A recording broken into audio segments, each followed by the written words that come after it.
Alors, une petite parenthèse sur le bouche à oreille.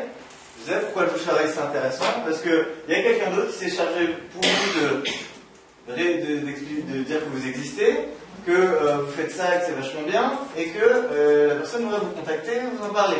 Donc la personne elle a déjà un certain mode. De ça, soit elle va être à l'écoute des informations, soit elle va peut-être skipper parce qu'elle a vraiment bien vendu le truc, et elle va faire en sorte de vous contacter directement. Et c'est là que vous allez vous proposer une session d'exploration. Donc le bouche-oreille accélère le cycle d'acquisition de clientèle.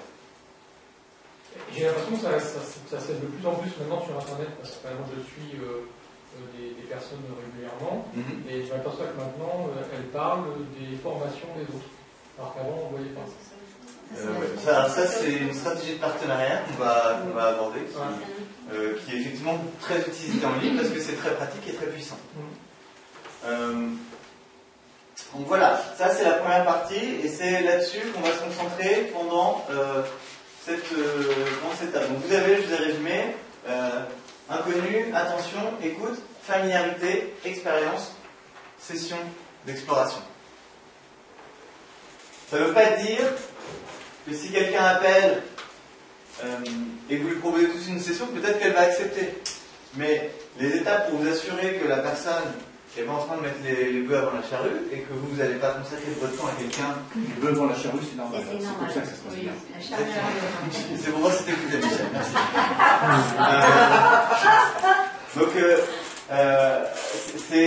c'est un repère. Et puis après, là, on va être plutôt sur la partie, donc ce qui se passe à partir de la session d'exploration, et ça, on va voir dans la session suivante.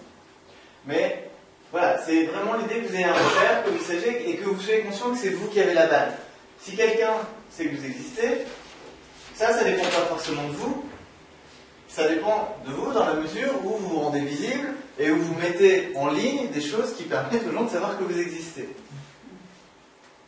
Il y a beaucoup... Non, ça a été un peu mentionné hier, il y a pas mal d'indépendants. Donc si c'est votre cas, acceptez-le et puis dites-vous, c'est ok, j'avance avec ça, tant que vous continuez à avancer. Vous allez faire un pas en avant pour être vu et puis deux pas en arrière parce que ce qui va se passer si j'ai des clients.